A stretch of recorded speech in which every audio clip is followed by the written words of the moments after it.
Então, olha só, continuando.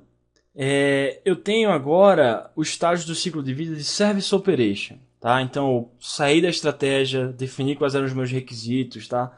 Qual era o meu plano estratégico para os serviços. Peguei quais eram esses serviços com os requisitos identificados e projetei esses serviços no Service Design. Okay? Depois, no Service Transition, peguei essas especificações, esse projeto e traduzi para uma coisa concreta, uma coisa rodando, um serviço no ambiente de produção. Beleza. Acabou? Não. Claro que não. Na verdade, agora é que começa o foco principal aí da ITIL, tá? Que é de fato operar, dar suporte no dia a dia para esse serviço que está rodando, ok? Olha só a descrição aí do objetivo desse estágio do ciclo de vida. Opera os serviços de forma eficiente e efetiva de acordo com o SLA estabelecido, garantindo a entrega de valor para o cliente. Okay? Então é o que eu falei para vocês lá atrás no início da nossa aula. Não adianta a minha organização ser CMMI nível 5, ter grandes processos de desenvolvimento, uma grande maturidade na manutenção de projetos e coisas desse tipo. Quando eu coloco isso para rodar, eu não dou suporte. Tá? Não adianta. É aí que a ITIL entra fortemente. Tá? Eu vou pegar isso que está rodando e, como está dizendo aí, ó, operar esses serviços de forma eficiente. Tá? Eficiência, pessoal, tem a ver com o uso dos recursos, o uso racional dos recursos. Ou seja, eu fazer mais com menos. Tá? Eu não gastar muitos recursos para atingir aqueles objetivos, ok? E de forma efetiva ou eficaz, né? São normalmente sinônimos aí, que tem a ver com o atingimento das metas, tá? De fato atingir o que eu estava querendo, ok? Então, de forma eficiente e efetiva, de acordo com os acordos de nível de serviço estabelecidos, tá? O SLA estabelecido é a espécie, a gente vai ver isso aí com calma, tá? Mas é como se fosse uma espécie de contrato estabelecido entre a TI, a provedora do serviço de TI, né? E o cliente, tá? Com as características aceitáveis, o nível normal de operação daquele serviço. E aí é que eu garanto a entrega de valor para o cliente. Tá? Isso aí já caiu em prova, inclusive, pessoal. Aonde é que, de fato, o cliente percebe o valor daquele serviço, né, que lá atrás ele prospectou estratégia, né, fez as especificações, fechou um contrato, né, o SLA com o provedor de serviço. Aonde é que ele de fato tem esse valor agregado? Ué, quando o serviço está funcionando, quando esse serviço está operando, aí é que eu tenho de fato a entrega de valor para o meu cliente, tá? Então aí nós vamos achar processos de gestão de incidentes, gerenciamento de problemas. Aí é que vai ter o meu atendimento, né, a minha função de central de serviços, tá? De service desk, cumprimento de requisição, gerenciamento de eventos, okay? Gerenciamento de acesso, outras funções que nós vamos ver aqui da ITIL V3 nesse estágio de operação de serviço, ok? Mas é basicamente isso. O objetivo dele é pegar o que está funcionando e dar suporte no dia a dia, tá? Dar atendimento, operacionalizar esse serviço no ambiente de produção, ok? Beleza. Ao final disso tudo, pessoal, de todos esses estágios aí, eu tenho, se vocês lembram bem daquela estrutura do ciclo de vida, por fora, um estágio de melhoria contínua do serviço, né? O Continual Service Improvement aí. Olha só o objetivo dele. Localizar oportunidades para melhoria de fraquezas ou falhas identificadas dentro de qualquer um dos estágios do ciclo de vida. O que isso quer dizer, pessoal? Tem a ver com o que eu falei para vocês lá no início. Agora, a ITIL V3 é toda integrada numa estrutura só, cíclica, numa estrutura com um eixo central, onde as coisas estão muito mais integradas do que eram na ITIL V2. Okay?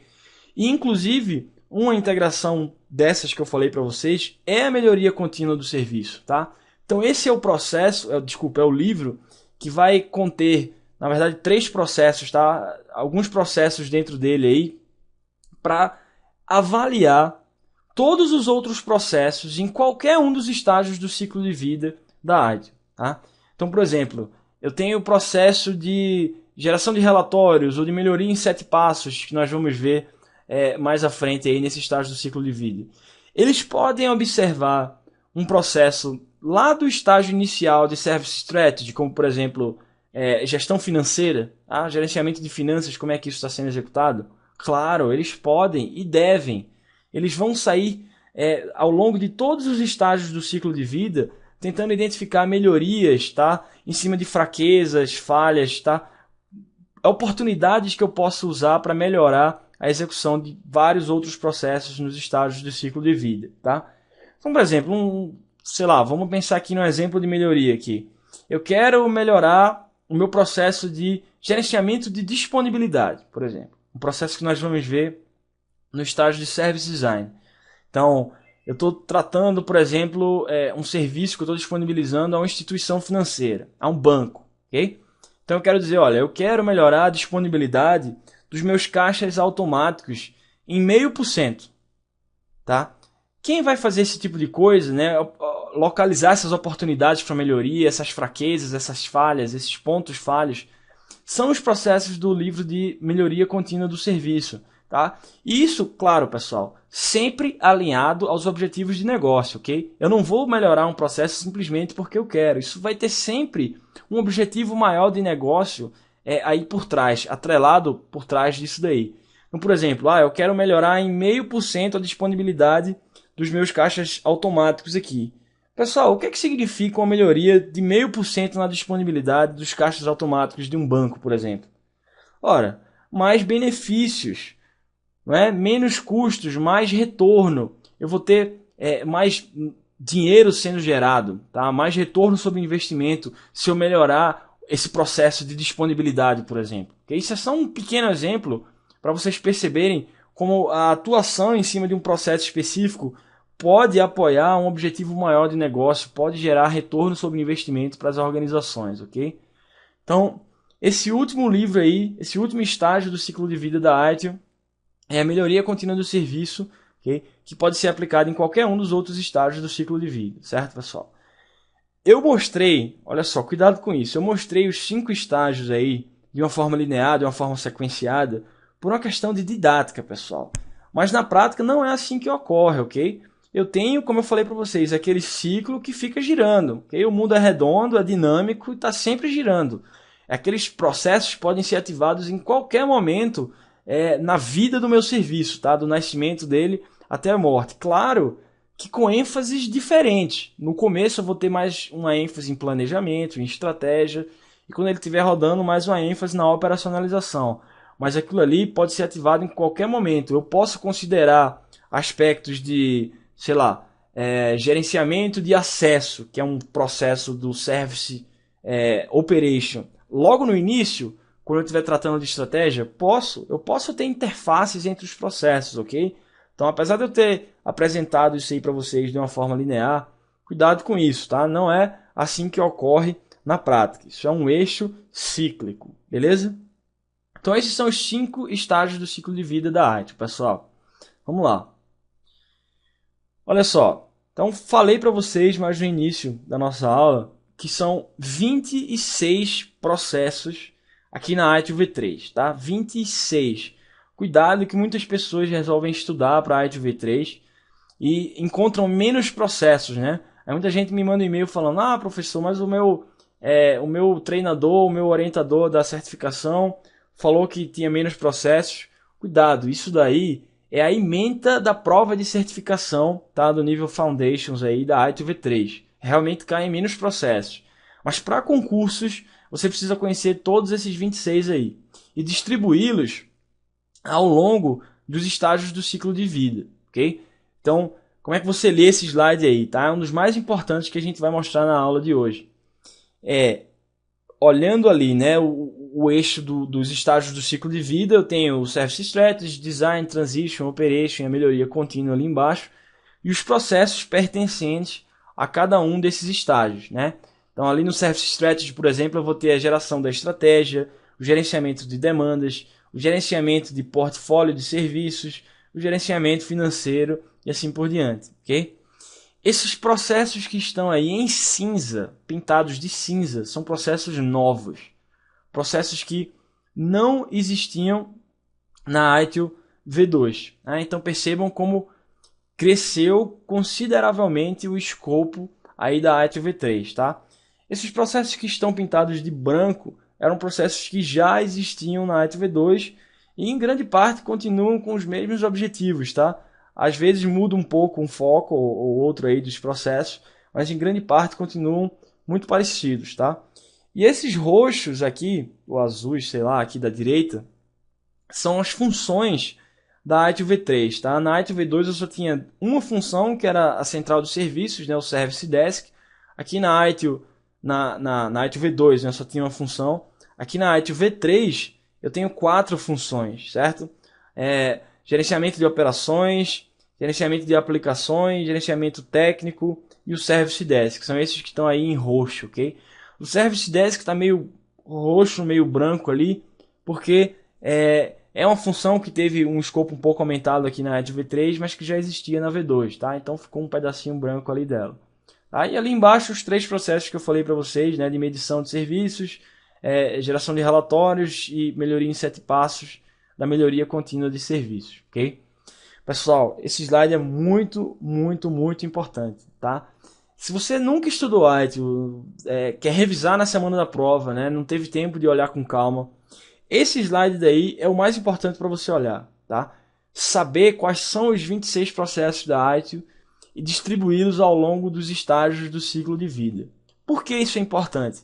Porque até hoje as questões de concurso, de seleção, teimam em cobrar que determinado processo é de determinado livro, de determinado estágio do ciclo de vida. Só isso. Tá? Se você souber, por exemplo, que a gestão financeira está no Service Strategy e não no Service Design, por exemplo, você mata várias questões que tratam de gerenciamento financeiro. Tá?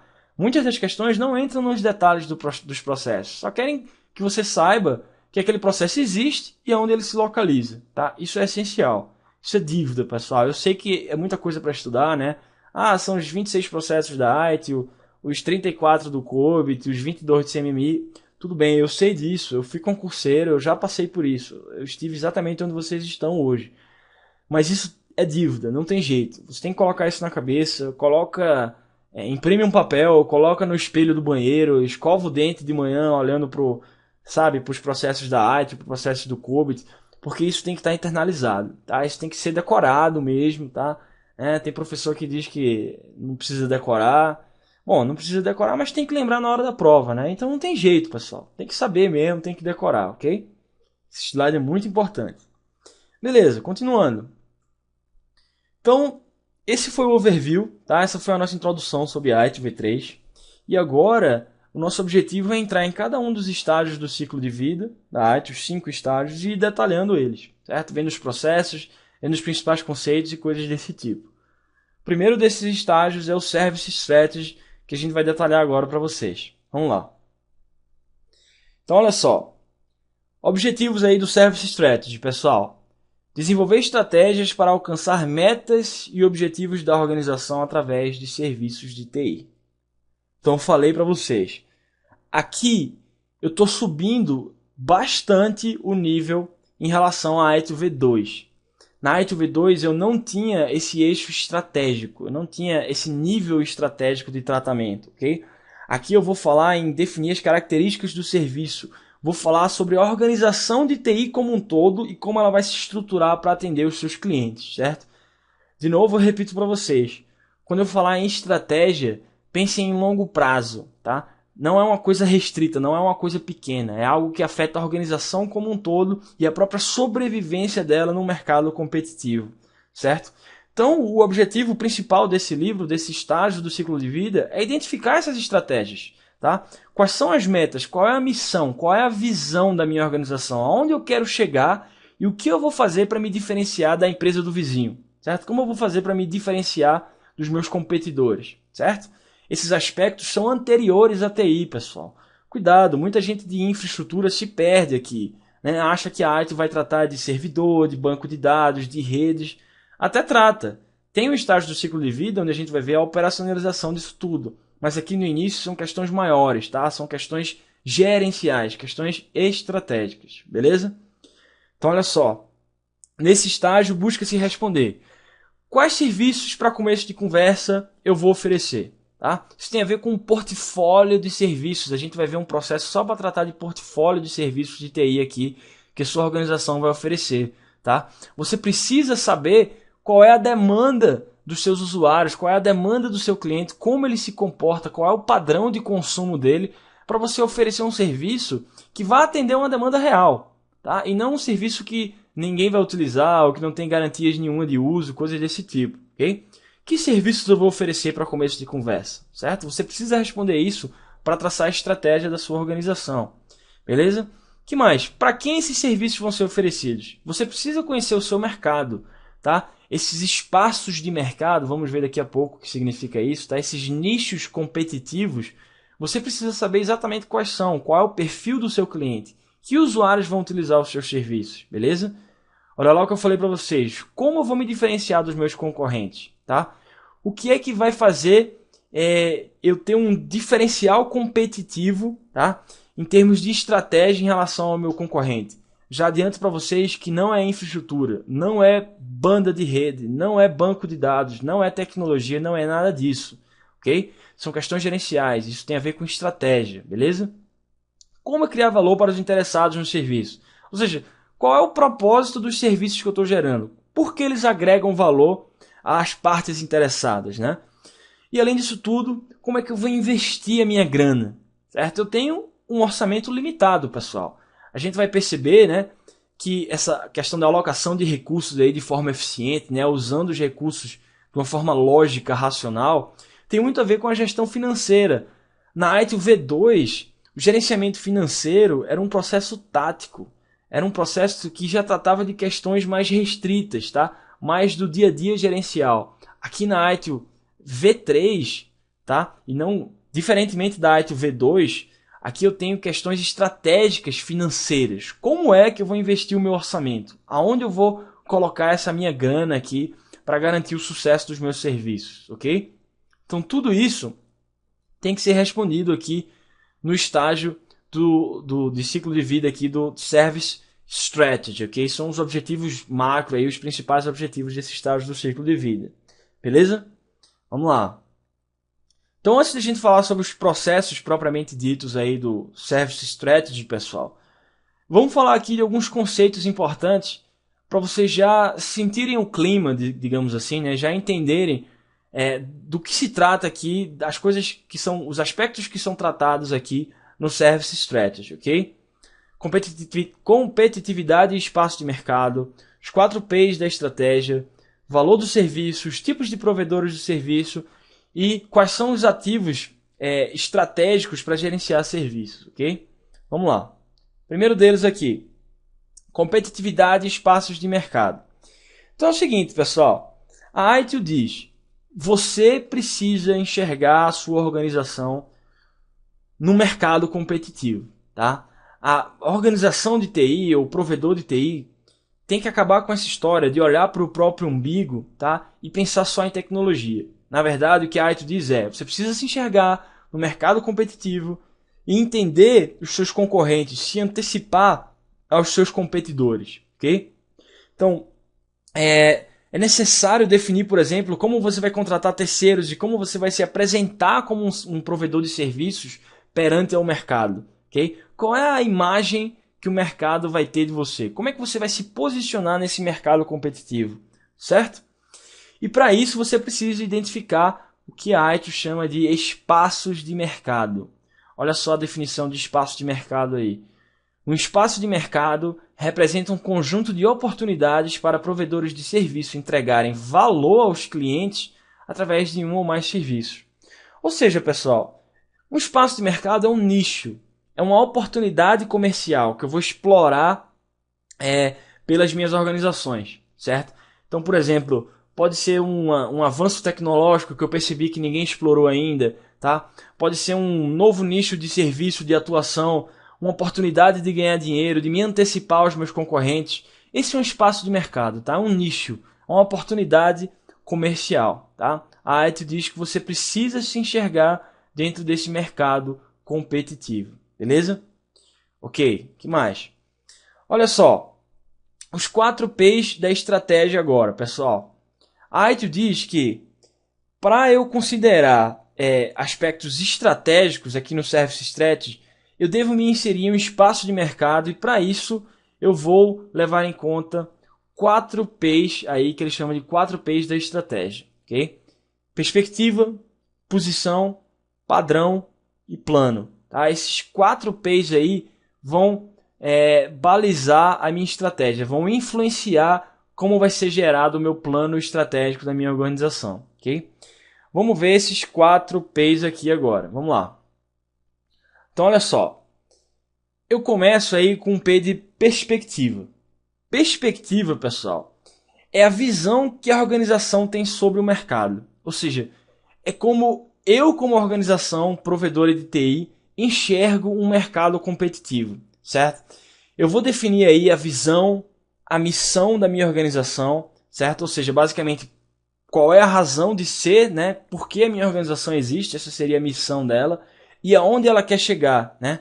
Qual é a visão dessa minha organização? Em 10 anos eu quero ser o líder do mercado de, sei lá, servidores ou treinamento e suporte para determinada área de atuação, coisas desse tipo, tá?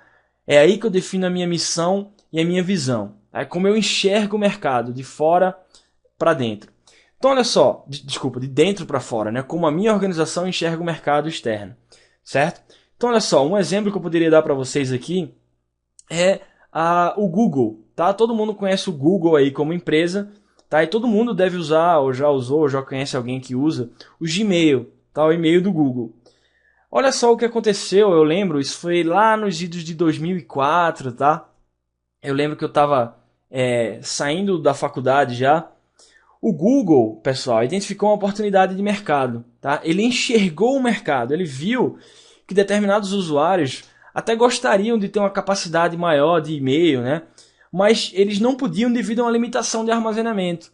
Se vocês lembrarem bem, lá em 2003, 2004, o padrão eram aqueles e-mails, né? Zip e-mail, Ball, Hotmail, que tinham aí entre 2 a 4 megabytes aí de armazenamento. Isso não era nada, né? Até as pessoas que usavam ali de uma forma mais pontual o e-mail não sentiam tanto esse impacto.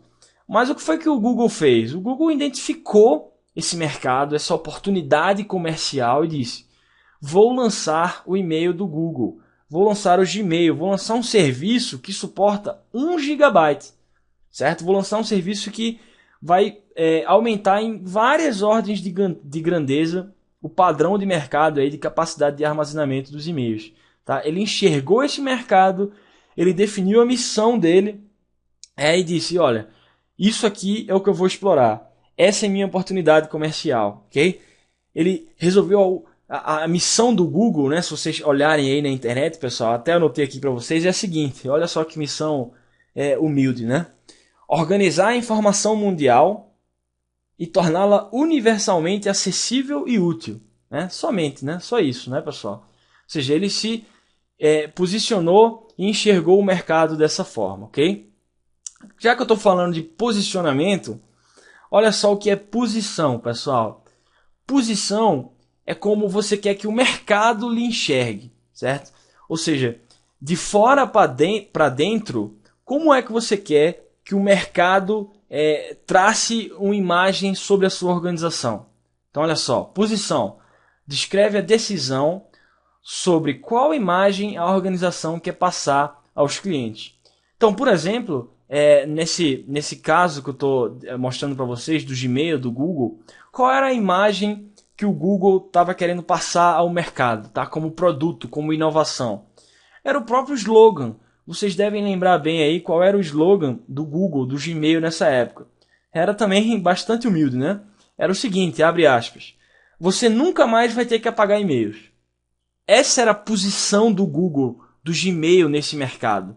Era a imagem que ele queria passar aos clientes, aos possíveis usuários, ao mercado competitivo no qual ele estava se inserindo, né? Hoje a gente não sabe que não é bem assim, né, pessoal? Quem usa muito e-mail acaba tendo que apagar um pouco lá. Mas essa era a posição, né? Independente se é ou não, essa era a imagem que eles queriam passar. Você nunca mais vai ter que apagar e-mails, ok? Então ele enxergou essa oportunidade e se posicionou dessa forma, beleza? Depois eu tenho o P de plano, pessoal. É basicamente traduzir pegar essa perspectiva, né? Essa perspectiva, essa posição e traduzir isso para ações. Traduzir isso em atividades concretas, ok? Pegar palavras e traduzir em ações. Gerar planos estratégicos, políticas, procedimentos para traduzir isso, beleza? E no final eu tenho aí o P de padrão, tá? Um conjunto de características essenciais que o meu serviço precisa ter. Tá? A AITO descreve isso daí como uma maneira de fazer as coisas consistentemente ao longo do tempo. Tá? Então, se você estiver falando, por exemplo, de uma empresa de atendimento, você vai ter cordialidade, pontualidade, né? Coisas desse tipo. Se você estiver falando de um serviço tecnológico, como o exemplo que eu estou dando para vocês do Google, você vai ter o padrão de qualidade Google, né? Digamos assim, confiabilidade, transparência, desempenho, coisas desse tipo. Ou seja, qual é o padrão que aquela empresa tem para fazer as coisas consistentemente ao longo do tempo. Beleza? Então esses são os 4 P's, pessoal. Perspectiva, posição, plano e padrão. Ah, cuidado, não esqueçam disso, isso já caiu em prova. Beleza? A gente continua daqui a pouco, pessoal.